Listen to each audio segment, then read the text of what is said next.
You have some time to look at questions 1 to 7.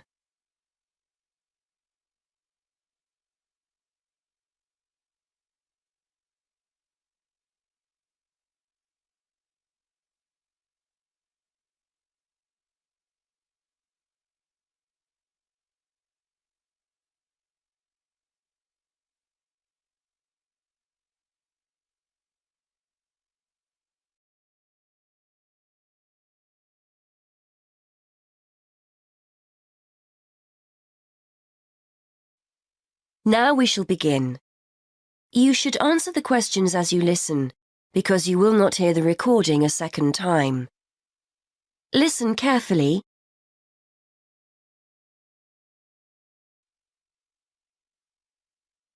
Good morning. I'd like to book a coach to London. I was hoping you had something available this Saturday afternoon. Good morning, sir. Take a seat and I'll just check for you. Yes, we still have several free seats for Saturday. Where will you be leaving from? There are 3 pickup points in town: Main Street, Centenary Square, or the Central Bus Station. From Centenary Square, please. That's easier for me to get to than the bus station. And what time would you like to leave? There are coaches on the hour every hour, from 12 through till 6 p.m. Well, I'm meeting someone at the station in London and I need to be there for 4:30. So, which one would you recommend? Well, there's one leaving at 1 that arrives at Victoria Station at 4:10, if that's any good. Traffic is usually quite light at the weekend and the drivers tend to make good time, so I think you'd certainly be there for 4:30. OK, that sounds just right. I think I'll take that. I can always phone ahead if I'm going to be late. And when are you returning, sir? Actually, I'm not sure when I'll be coming back, so I won't book a return ticket, just one way. I can always book you an open return if you'd like. You can use this at any time within the next month, as long as you contact us first to reserve a seat. Well, there's a chance I might be getting a lift back, you see, so I'll just pay for one way. I don't want to buy a return if I don't need it. OK, no problem. Are you travelling alone? Just the one ticket, please. I'm going down to visit my daughter at university. My son's meeting me at the station, so it's a proper family reunion. Very nice. OK, well, I can book that for you if you like, sir. That'll be £23.50. Now, I just need to take down some details. Can I have your name, please? Yes, it's Matthew Upton. That's U-P-T-O-N. And your address? 34 Allesley Road. Allesley, that's A-L-L-E-S-L-E-Y. And your telephone number? 01732 558 997. And your email address. We'll use this to send confirmation of your travel details. matt257@yahoo.co.uk. OK, thanks. Before you hear the rest of the conversation, you have some time to look at questions 8 to 10.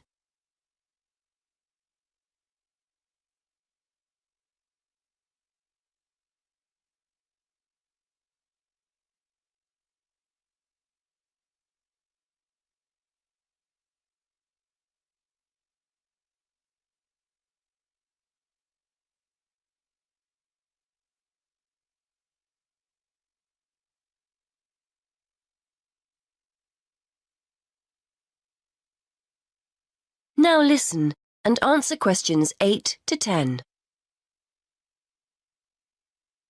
Before I forget, I'll be taking a little luggage.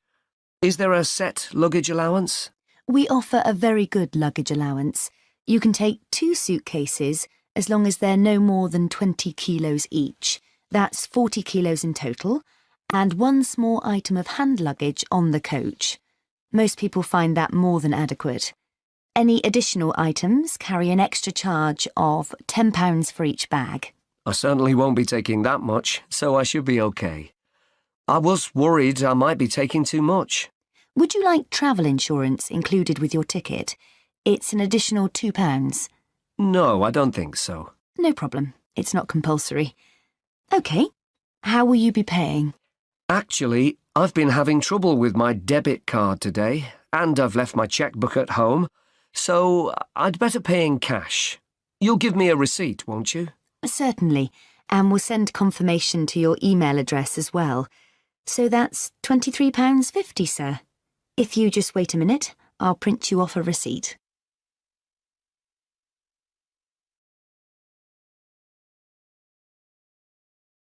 That is the end of part 1. You now have half a minute to check your answers.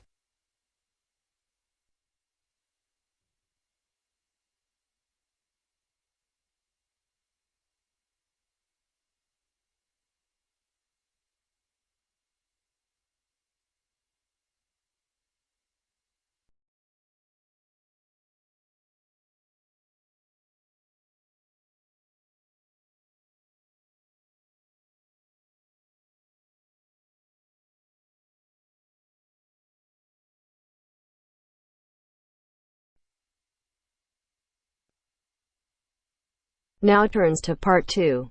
Part 2. You will hear part of a lecture on art and culture in the Indonesian island of Bali. First, you have some time to look at questions 11 to 15.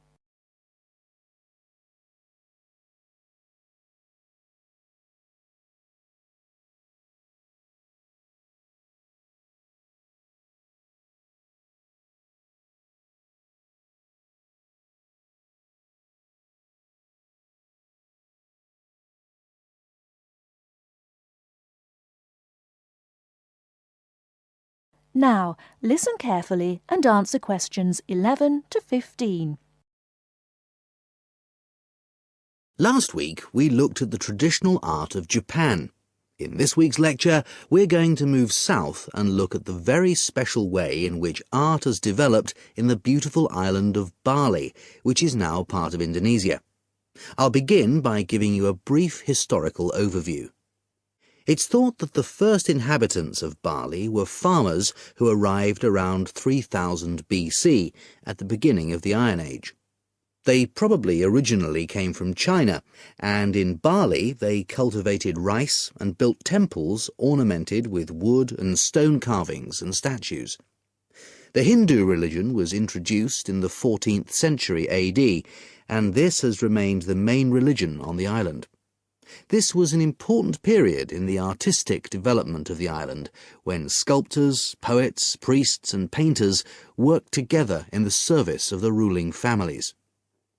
Rather than painting everyday scenes, artists concentrated on narrative paintings illustrating the epic stories of Hinduism. Bali's rich natural resources have always made it an alluring goal for merchants, and from the 17th century onwards, Dutch ships visited the island to trade in spices and luxury goods. Gradually, the old royal families lost their power, and eventually, in 1906, the Dutch East Indies Company was founded, and the island became a colony. In the 20th century, art then took on a very different role, as a tool accessible to everyone in the fight of the Balinese people against colonization, rather than as the property of a minority. Shortly after this, in the 1920s, stories of the beauty of the island of Bali began to spread around the world, and Balinese art underwent another vast transformation with the advent of tourism to the island. At first, this was only on a small scale, but it had important effects. Expatriate artists from Holland and Germany settled on the island, bringing paper, Chinese ink and other new materials with them. They worked with local artists, encouraging them to experiment with concepts like naturalism, expressionism, light and perspective, as well as to move away from the traditional focus on narrative painting towards something closer to their own experience. When independence came in 1945, This desire for an art to match a new national identity became stronger, and the traditional narrative paintings started to give way to scenes showing the everyday life of the Balinese people, harvests, market scenes and daily tasks, as well as the myths and legends of their history. Before you hear the rest of the talk, you have some time to look at questions 16 to 20.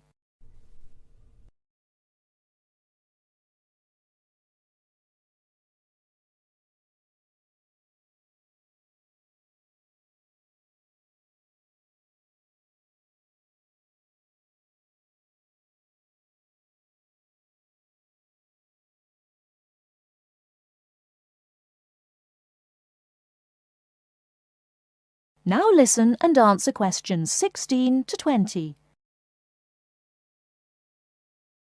Many of the features that give this art its special place in the world today can be traced back to these historical roots.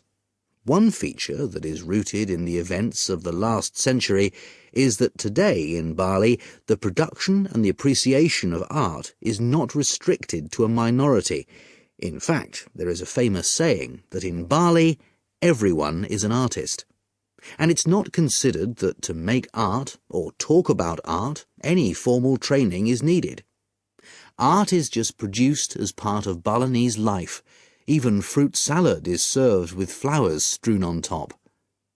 One factor which has contributed to this productivity is Bali's fertility. Over the centuries, the rich soil and the fact that food and shelter are readily available has given the islanders the leisure to develop their arts. While painting, sculpture, carving and music have traditionally been the province of men, women have channeled their creative energy into making lavish offerings to the gods with spectacular pyramids of flowers, fruit and cakes offered at the temples on festival days and celebrations. All these kinds of art still have close links with the religion of the people and are something that people do on a daily basis. Another special characteristic of art in Bali is that it is not generally seen as an individual pursuit. In the West, art is often carried out by the artist on his own, reflecting his own individual worldview in the hope of achieving personal wealth and fame. For Balinese artists, art is something that's done as a group, and many artists may participate in one piece of work. And Balinese art is not restricted to temples and offerings. It decorates objects such as jackets, motorcycles, hotel menus, and so on.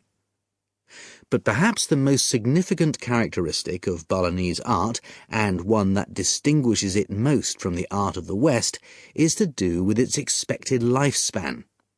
Carvings are made in soft stone, which is gradually destroyed over the years. The humid climate rots paper and cloth paintings.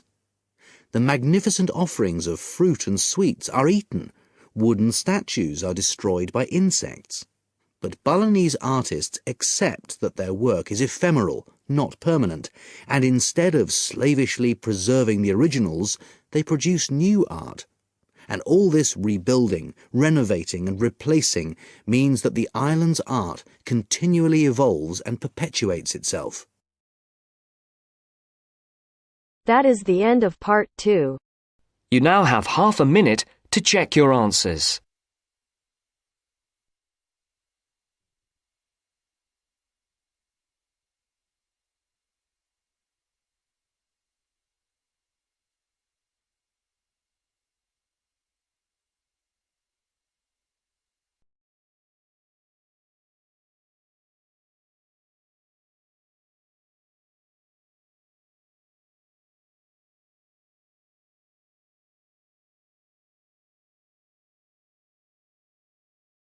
Now turns to part 3. Part 3. You will hear a conversation between a student, Kayana, and a professor about an assignment. First, you have some time to look at questions 21 to 27.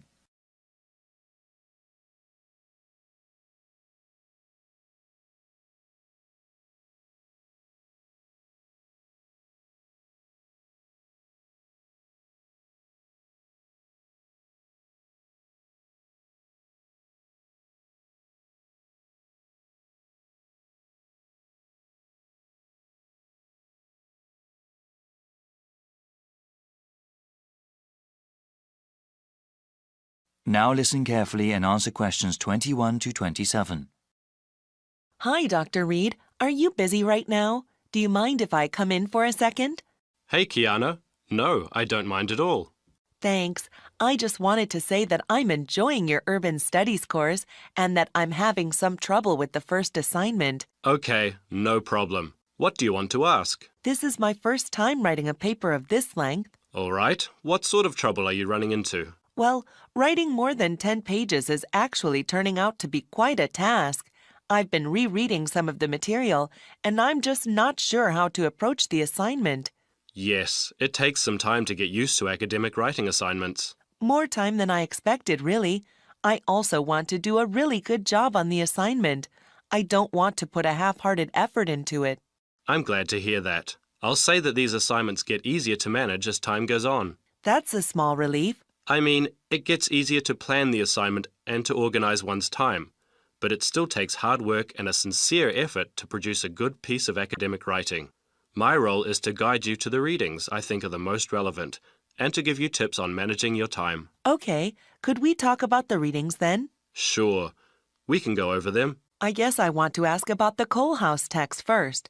It seems like a pretty interesting book. But sometimes a bit over the top, no? I would recommend reading just the first part of the book. It's the most relevant to the assignment that I gave you. The rest of the text goes on about a topic we will cover later in the semester. All right, I'll just read the intro then. As for the Peely article, oh, did you read that one? Yes, I accessed it online and then printed it out. Okay. I would recommend you review that again. Also, remember what I said about the Liebskid article? I think you told the class to focus on the research methods, right? Yes. She approaches the problem in an innovative way. Let's see.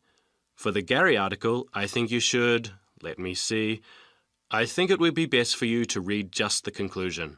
Just the conclusion. I see. Yes, I would ask you to read the whole thing, but this way would be more efficient. Speaking of which, you should not bother reading the Wolfson article. Yeah, it didn't seem particularly relevant to the topic. Let's see. Any other reading you wanted to talk about? Let me see. Yes, the Cudler article. What do you think of that one? Ah, yes. How could I forget? That one is pretty central to the topic. I really think you must go over it again. Before you hear the rest of the conversation, you have some time to look at questions 28 to 30.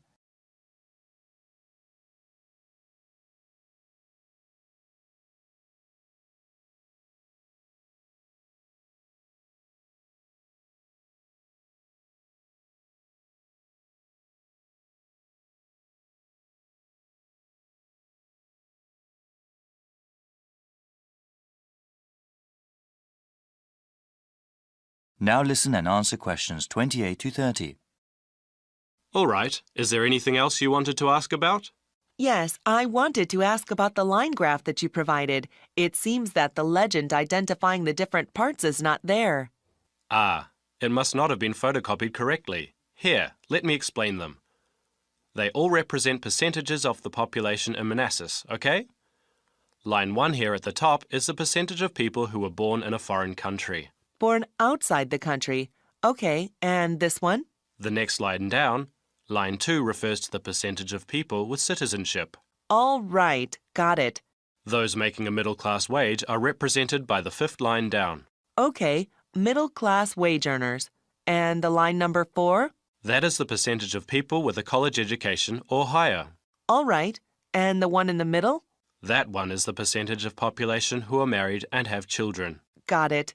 Thank you so much, Dr. Reed. I really appreciate your help.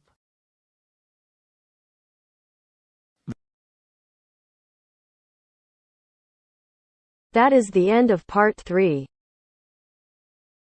You now have half a minute to check your answers.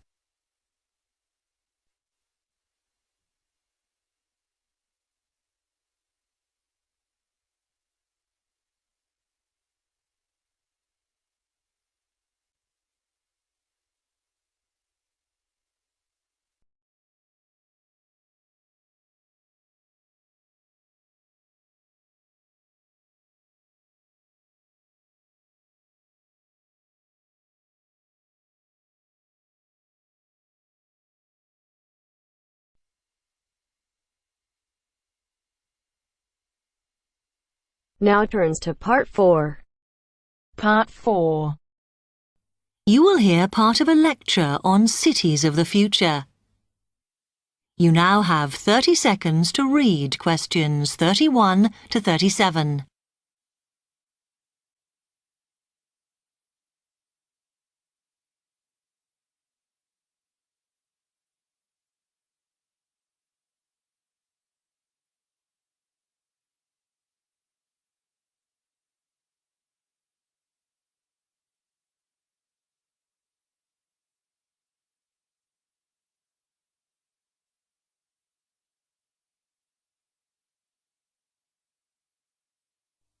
OK, we've been looking at how societies will develop in the future and at the increase in the size of cities. So I want to talk to you today about the key considerations in these cities of the future. There are 3 key elements I want to look at, and these are the new features they will have, issues of size, and the main problems to be considered. First of all, individual transportation will be a big factor in these new megacities as public transport becomes unmanageable. There'll be a huge rise in the use of segways, which are personal transporters like motorized scooters. As a result, and partly also to reduce pollution, roads will be altered so that they are narrower and will take up less of a city's space than they do currently. Naturally, this is a major change to the infrastructure, and something that may hinder it is the huge amount of investment it will require. The next thing is, what is going to happen to the commercial areas? We do not want these to become even larger concrete jungles than they are at present, so we have to look at design. And current designs for city development include building gardens on the roofs of these buildings to make a more pleasant environment for workers. And you may think that these areas will expand to cope with increased commercial activity. In fact, the prediction is that they will cover 1/5 of the area that they do at present as we build upwards. The exception to this is shopping centres, which we predict will expand with more and more temperature-controlled malls. What may cause difficulties is that the superstores will be confined to the outer edges of the city, as they will be too big to fit into the new malls. Then, of course, there are the residential areas, and these will undergo their own changes. One particular development will be houses which are built from glass, as innovations in this material allow it to provide light without causing problems with temperature inside a building. The residential areas will not be allowed to expand without limit, as happens in some areas at present, and their size will be restricted to a population of 15,000. One issue, which has yet to be resolved, and I'm not sure it ever will be, is how we manage to house older residents. They will be increasing in numbers as time goes on. Finally, how will these cities live? We know we have limited energy sources, so what will we do? Well, something currently in development, which will be a feature, is that waste is going to become an energy source. For example, to provide gas in homes. Also, as new technology and systems are developed, we will find that energy plants will become smaller. Another energy source we could use, but one which raises issues of having enough space and too much noise, is wind farms. Because of the problems, I'm not convinced these will be the grand solution to our energy problems that we thought they were going to be. You now have 15 seconds to read questions 38 to 40.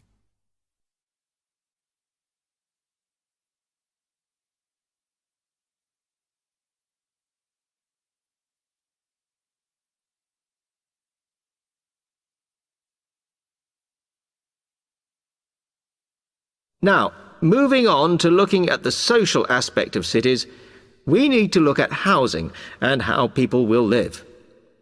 Cities currently have flats in the centre, populated by single people and wealthier residents, and families tend to move to the outskirts. In the future, the centre of cities will see a dramatic change. We will see many more examples of cooperative buildings. This is where people join together to form a company that owns the building they live in. And despite continuing shortages, there will also be a rise in the provision of retirement homes in city centres so that the elderly can have easy access to hospitals and shops.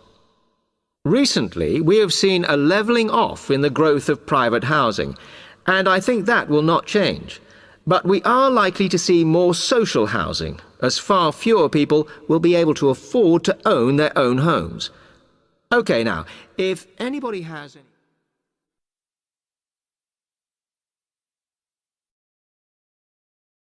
That is the end of part 4. Check your answers.